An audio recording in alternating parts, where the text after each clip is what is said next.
wooden chair in the centre, his cigar ready to hand. We're viewing space through glass now, but at that time there were certainly no windows. It would have been enclosed, and inside it would be smoky and airless. In this unlikely setting, the men, seated round the table, thrashed out vital decisions. For Churchill, the war was a national struggle, and his war cabinet was a coalition drawn from across the three main political parties and independents. As he said, "We have differed and quarrelled in the past, but now one bond unites us all." Churchill hated to be driven underground. It seemed an acknowledgement of the enemy's strength, but he recognised the crucial importance of having a headquarters where key staff could work in secrecy and comparative safety. Glass lead down to the sleeping quarters, assigned to all but the most senior staff. This low, cramped space became known as the dock. When the bombing raids were in progress, and at times during the Blitz they were so frequent as to seem almost constant, you had to sleep in this damp, claustrophobic, smelly and smoky cellar.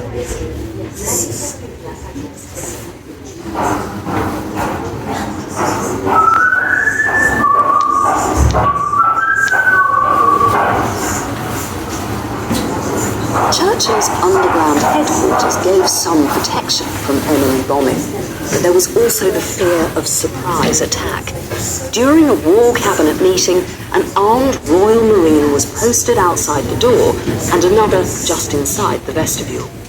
Even so, any German attack would certainly have encountered Churchill himself. As one of his staff said, he would have mustered his cabinet and died with them. As you walk on down the corridor, you'll see on your left a sign which reads, "Fine and warm." It was there to tell this underground workforce what the weather was doing above ground. With typical wartime humour, during air raids the sign was changed to windy, which was World War II slang for being frightened.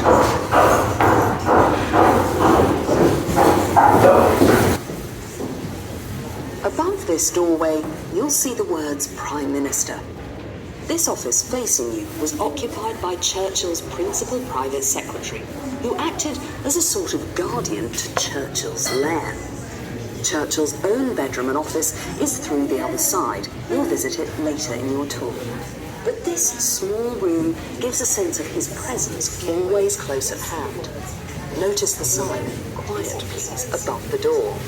Churchill hated noise. Even the typewriters had to be special noiseless ones. Churchill was served by just a handful of personal staff. Those who worked with him got the chance to know him well and sometimes became quite close. One private secretary, John Colville, known as Jock, kept diaries throughout the war years.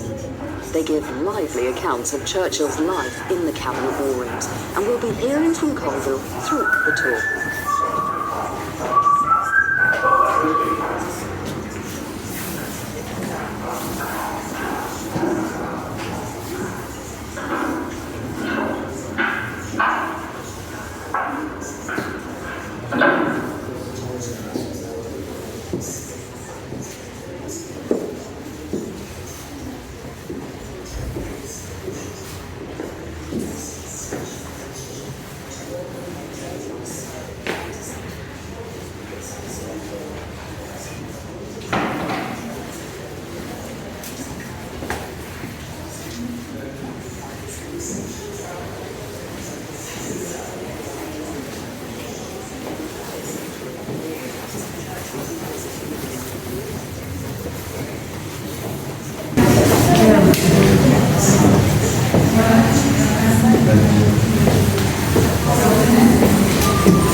Into the heart of Churchill's underground headquarters.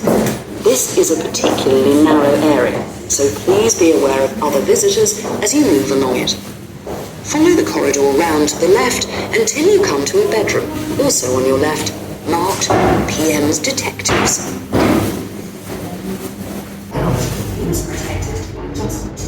When Churchill went out, he was protected by just 2 detectives. Extraordinary when you compare it with the massive security that surrounds Prime Ministers today. This first room was set aside for them, so they could be constantly at hand. One of them, Detective Inspector Thompson, was Churchill's personal bodyguard throughout the war, and the 2 men had a close understanding. But the Prime Minister's total disregard for danger meant that he wasn't easy to protect. Once, in 1940, Churchill had promised his wife, Clementine, that he would go to bed in his bedroom in the underground ballrooms. Having got into bed, he immediately summoned the detective and said, "Well, Thompson, pick up my clothes. I kept my promise to Mrs. Churchill. I came downstairs to bed, but I am now going upstairs to sleep." The suite of rooms along the next stretch of corridor belonged to Churchill's staff and close advisors. The first of them, on the right, belonged to Brendan Bracken, politician and founder of the Financial Times.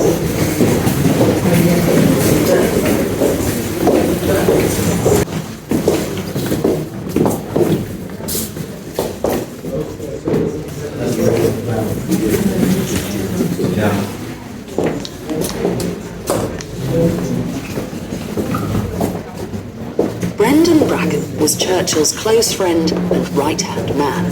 He was a great storyteller and very skilled at coaxing Churchill out of a bad mood. He excelled in his role as Minister for Information, and under him the ministry became an efficient and very effective tool in Churchill's armoury. Bracken shared Churchill's love of good food and drink, so it's no coincidence that his room is placed next to Churchill's underground dining room, which we'll look at in a moment. First, have a glance into the bedrooms on the other side of the corridor. Feel free to pause your guide whenever you need more time to look. Major Desmond Morton acted as a liaison with the Secret Services and was a great supplier of confidential information to Churchill when he was out of office in the 1930s. Commander Thompson of the Royal Navy was in charge of the Prime Minister's travel arrangements. And at the end, Norman served as deputy to Sir Edward Bridges, the secretary to the War Cabinet. These rooms have been faithfully restored, helped by a remarkable series of detailed photographs taken shortly after the war. Now let's cross over and look at the dining room. This smartly furnished room was set up as Churchill's private dining facility, ready for their cook, Mrs. Landemar, to serve meals underground during air raids if necessary. Just along from the dining room was a room set aside for Mrs. Churchill, who ate nearby. Clementine was fiercely loyal to Churchill and committed to his cause, but her relationship with his closest friends and advisors was not always cordial.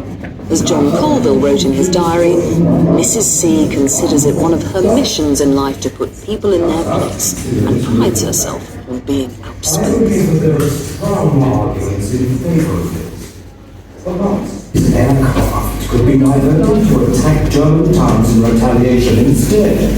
If this were, I'm sorry, I don't believe it would work. Why not? Our Germans are only means of attacking them around this country, so I don't think they will stop.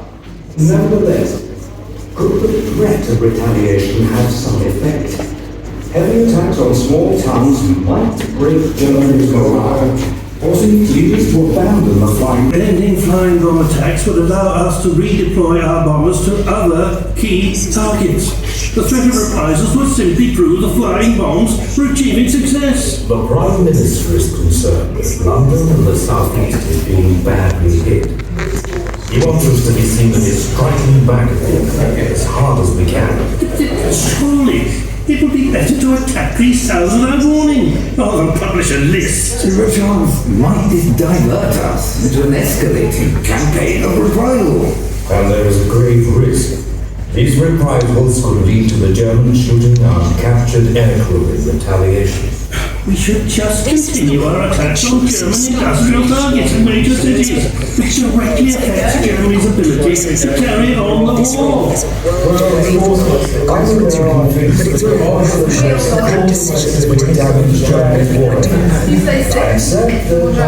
now need to retrace your steps a short way.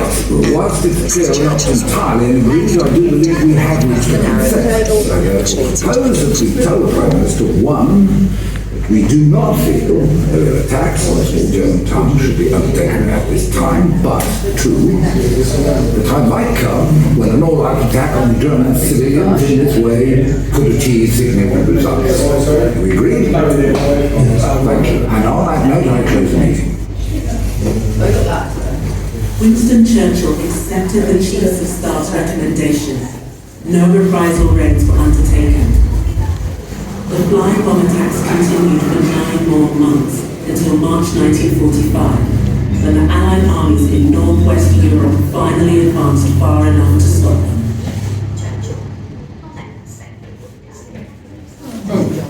I just sat down. I have 2 more minutes. Heureusement qu'il y en a qui ont changé d'avis.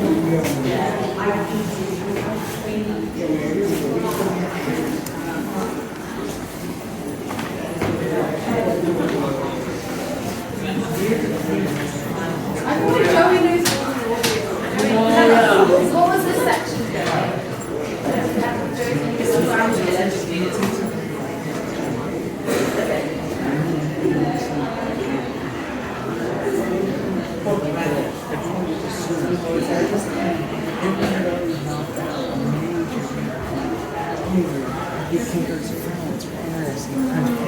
Everyone's fucking out and Churchill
It was just one of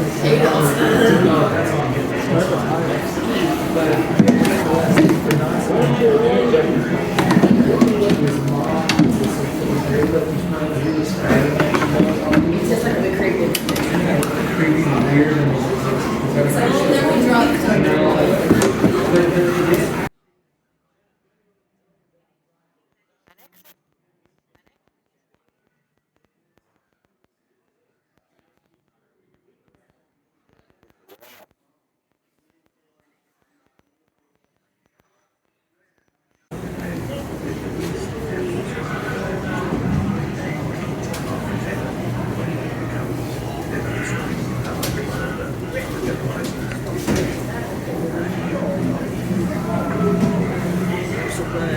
Churchill was always used to having 3 very good meals a day.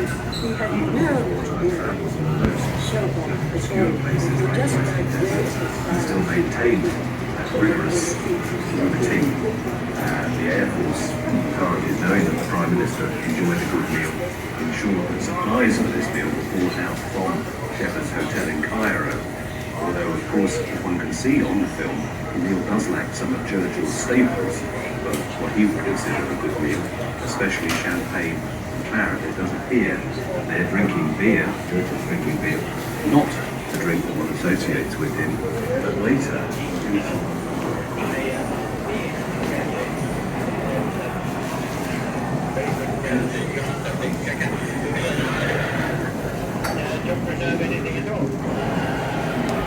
Mr. Churchill's enduring popularity with the French people was very much in evidence during his recent visit to Normandy.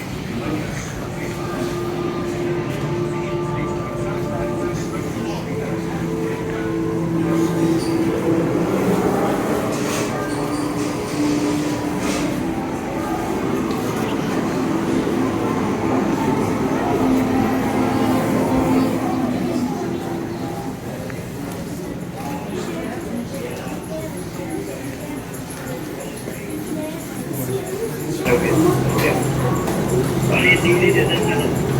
The longer this is delayed, the difficult it will be, and the greater our danger will become. What I have seen of our Russian friends and allies during the war, I am convinced that there is nothing they admire so much as strength, and there is nothing for which they have less respect than for weakness, especially military. I'm now going to say something that will astonish you. The first step in the recreation of the European family must be a partnership between France and Germany. This priority and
The plan was enthusiastically received. A chance to win a victory away.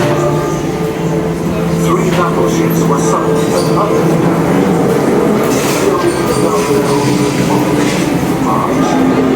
Churchill decided to land troops to clear away the fleet.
Many of the pots and pans you see here were actually used during the war by Churchill's cook, Mrs. Georgina Landemar. During the war, Churchill was rationed just like everyone else, and in Mrs. Landemar, he had not only a chef famous in London society, but one also capable of making the best of minimal resources. She created menus for him that read like that of a top-class restaurant of the day, including dishes such as his favourite beef Wellington. Mrs. Landemar has said that looking after Churchill was her war work, and she was pleased to do it. From here, go through the open doorway, which will take you back to the main corridor of the war rooms, where you should turn left.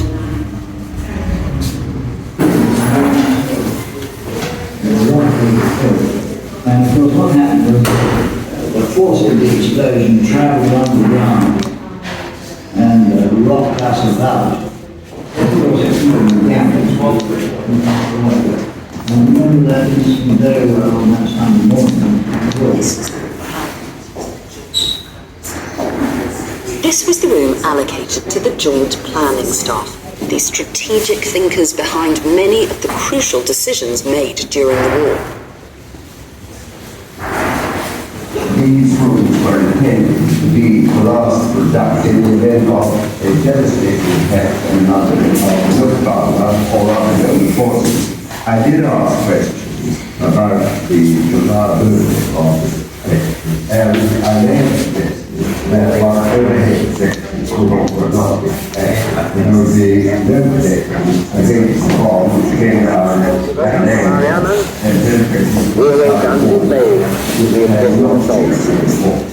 I think there was quite a healthy joke about that.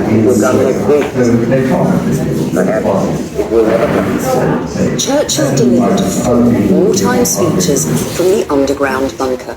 He would sit in relative comfort in his own room at the far end of this corridor, and the speeches were then relayed from there to this little room, which housed the BBC's portable outside broadcasting equipment. This allowed the BBC to transmit the speeches to its London headquarters at Broadcasting House, and from there to any part of the world.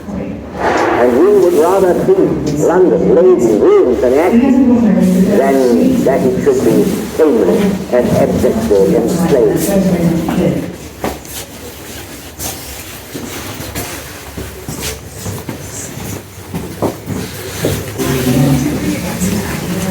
This narrow room gives off the strong sense of commitment and devotion to duty of everyone who worked in the war rooms. It housed the switchboard, a typist, and the bed where the operator could sleep but still be on call during the brief period between her long shifts.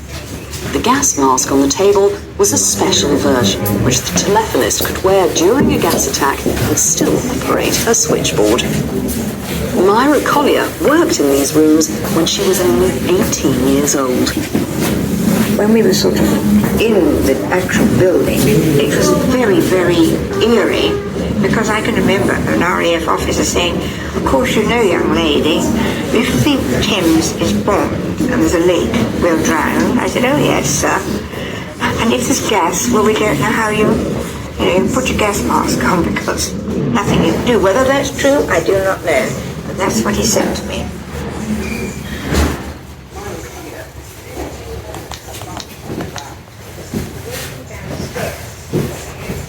This room once accommodated up to 11 female typists working around the clock in shifts. When their shift ended, they collected their bedding and went down to sleep in the dock. It created a great sense of community, and many of the women remained lifelong friends. Myra Collier vividly remembered her life underground. Working downstairs, we had one room where we used to have, whether we wanted or not, sunray lamps once a week. Oh yes, we had sunray lamp treatment. You started with 1 minute, 2 minute. One silly girl left the glasses off and nearly went blind. Yes, it was quite dangerous. Those big sun lamps, we had to have that, because we used to do roughly 12-hour nights and 12-hour days. So when I first went there, we didn't see daylight sometimes for weeks. The metal tool on the table that looks like a pair of pliers is actually a hole punch, which Churchill christened his clop because of the noise it made as it punched through the paper. Churchill didn't like paper clips and staples and insisted that all his documents be held together with tags. He could be very impatient and hugely demanding to work for, but worth it, as Elizabeth Nell recalled. Enjoy is not really the word. One was completely inspired when working with him, and one felt that one was in the center of everything and exceedingly privileged to be there. I personally would have done anything I could for him.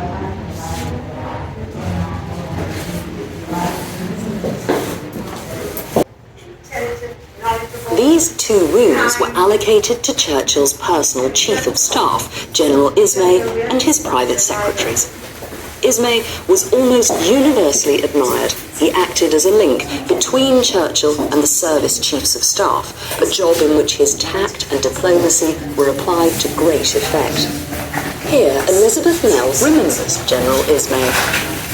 General Ismay was a special friend of ours. General Ismay was his liaison with the chiefs of staff. Charming. Just the ideal liaison officer. He was tactful, intelligent, knowledgeable, kind. It was just right. Mr. Churchill really relied on him. If you compare the two rooms, it's clear which belonged to the general and which to his subordinate. Ismay's room, on the right, has a larger bed, more elegant furniture, and the standard civil service mark of rank until the 1960s, a stretch of carpet around the desk. The next two rooms belonged to the Secretary to the Cabinet, Sir Edward Bridges. The room next door was for his private secretaries, two male civil servants. Joan Bright of the Cabinet Office said of Bridges, his relationship with General Ismay was one of mutual respect and forbearance between two widely different temperaments, and there was no shadow of disloyalty or intrigue between them. As John Colville put it, throughout the war, he and General Ismay on the military side were the twin pillars on which the Prime Minister rested. 1940 to 1942, this room and the next one were assigned to General Headquarters Home Forces, the part of the army responsible for defending Britain in the event of invasion. Secrecy was of paramount importance, so they used scramblers to encode any confidential phone calls. You can see one here on the right of the room, a black phone with a green handle with a black case on the floor. In the autumn of 1940, the Commander-in-Chief of Home Forces, General Alan Brooke, expected a German invasion at any time. As you look at these two rooms, here are some extracts from his diaries. September the 8th. All reports still point to the probability of an invasion starting between the 8th and 10th of this month. The responsibility of feeling what any mistakes may mean to the future of these isles is a colossal one and staggers me at times. September the 13th. Everything looks like an invasion starting tomorrow. September the 14th. Ominous quiet. German shipping moves greatly reduced and air action too. Have they completed their preparations for invasion? Will he start tomorrow? Or is it all a bluff? September the 15th. Still no move on the part of the Germans. The suspense of waiting is very trying, especially when one is familiar with the weaknesses of one's defences. The responsibility weighs on me like a ton of bricks. October the 13th. I am beginning to think that the Germans may, after all, not attempt it. Alan Brooke was right. Before the end of 1940, British intelligence knew that Hitler no longer intended to invade Britain.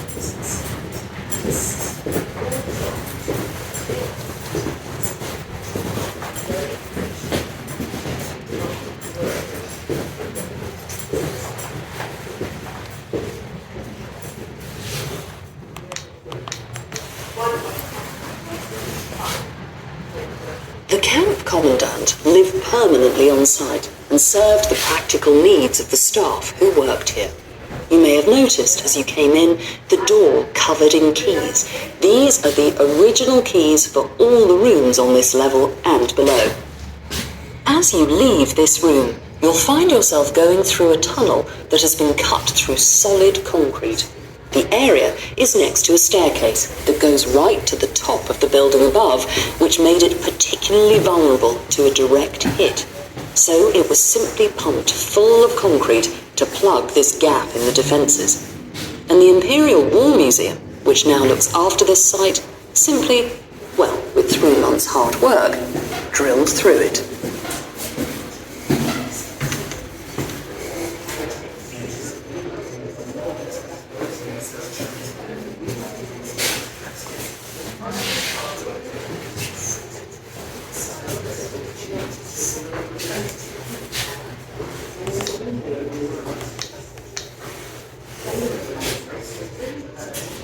The cabinet war rooms were set up to protect the government against Luftwaffe bombing raids, but just a week after D-Day, they were faced with a wholly new series of fiendish and devastating weapons. The pilotless planes, the flying bombs known as the V-1s or doodlebugs. These were followed in September of 1944 by the V-2 rockets. At the far end of this narrow space is a series of charts recording the number of V-1s launched against England.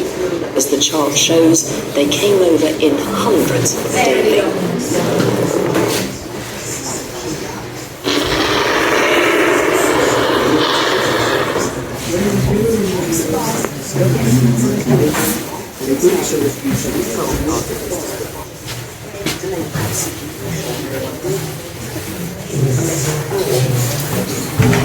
That one was buried over the left by their occupants on the 16th of August 1945, the day after VJ Day, the end of the Second World War.